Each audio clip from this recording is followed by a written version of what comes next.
What's going on, guys? My name is Triforce Addiction. Welcome back to another COD mode video. So today's gonna be a pretty interesting one because I'm going to be doing another blueprint retrospective video. Specifically, I've been aiming to do it more for the mythic weapons since they are far more rare, and it's kind of like one of those two in a lifetime type of things. Well, sometimes. So for a while now, we've started to get redux draws, and some of them are full official reduxes, and there are some that just are returning draws that are pretty much the same as the one previously when it was first launched. For example, the CBR4 was one of those mythics that did come back, but it wasn't a redux, it's just a normal draw, like just the original one. The same thing's going to happen with the M13 Morningstar since it's very highly requested, and we just have one recently with the Rytech AMR Nautilus.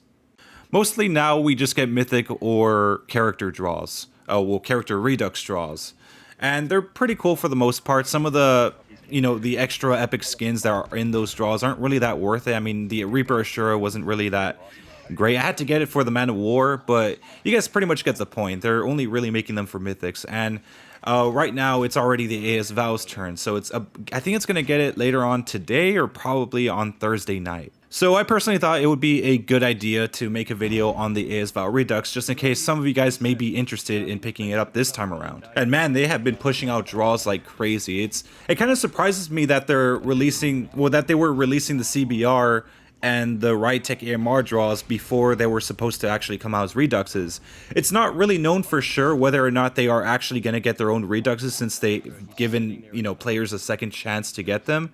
But there is a high chance that they will, unless they have more plans in the future. But keep in mind, I mean, this is not the only mythic draw that's going to be out right now. I think the Rytech is still out currently, and maybe within a few weeks we're probably gonna get the Krieg 6 mythic, which I should probably make a video on too. So it's been well over a year since the AS VAL has come out. I was actually pretty excited for this weapon to come out because I originally thought it was going to be pretty overpowered.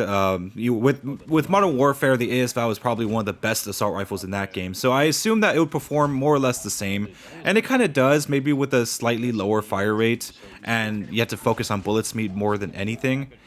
But even now, the AS VAL, I think it did have a chance in the meta for just a short time, nothing like as long as the CBR or anything. But even now, it still remains as a pretty solid assault rifle choice if you so desire. And keep in mind, it's a built-in suppressor assault rifle, so you don't really need any sort of range extending stuff unless you want to use the mid-range barrel.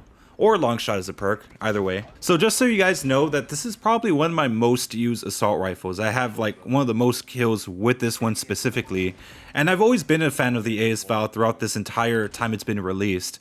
I know I usually have that stigma of me not using overpowered weapons, and even during the time where it was meta, I just kind of gave it an exception because obviously it wasn't that overpowered. There were still like a lot of other weapons like the Bison that could keep up with it. The AS VAL Double Edge was a skin that a lot of people were reconsidering buying, at least at the time, because we didn't actually the AS VAL wasn't at a good place at that moment. When it first got released, it was probably one of the most useless assault rifles, extremely underpowered.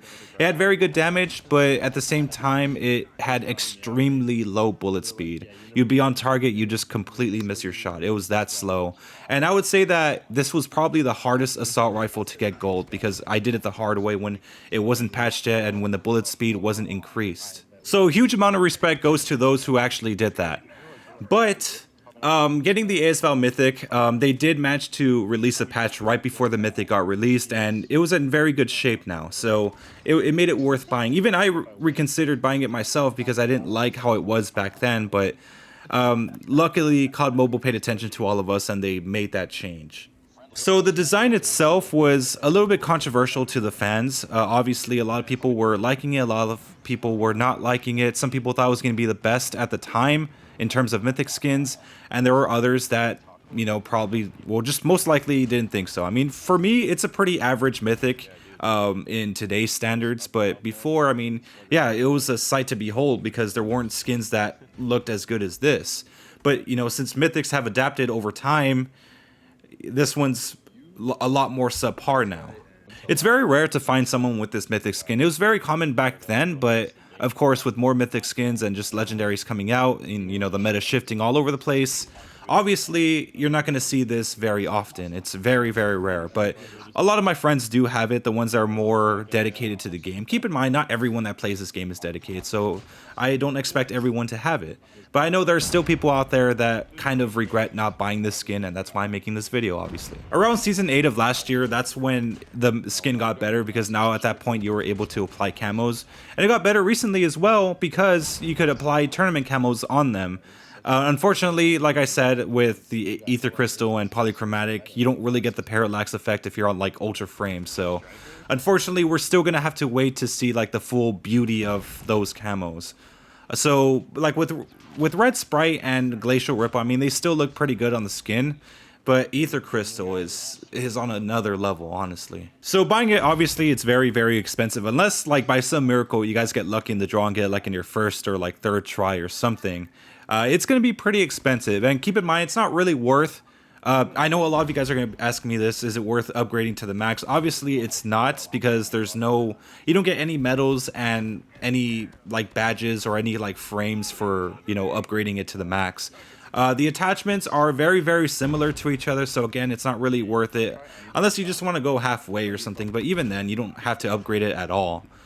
Keep in mind, this mythic came out before they started having all these different metal skins and frame skins, so yeah, it was a much more primitive mythic. There are two other death effects than the default. I think the default just has all these energy swords just hitting you, but the other two, which are pretty good, well, the last one isn't really that great. The Thunder one, where you kill them and, you know, just lightning just strikes them, it's not really the best one. I would say probably the one halfway is the best one. It's kind of like this Doctor Strange circle thing. It's like if you guys ever see Endgame or even Doctor Strange itself, you guys would know what I'm talking about. I think that's probably the best death effect in my opinion. So yeah, upgrading halfway just to get it, I mean, it's worth it in my opinion. But if you guys are not, it doesn't really matter. Again, most of the attachment skins don't really make it too distinct. But anyways, here is the class setup for you guys before I close out the video. Of course, this is my personal class setup. This is really controller based, so obviously if you're touch, it's going to be a little different. But yeah, all you controller players, trust me, it's a very good build. But anyways, I hope you guys enjoyed. Make sure to leave a like, make sure to subscribe for some more COD Mobile content, and I'll see you guys next time with the Craig 6 video.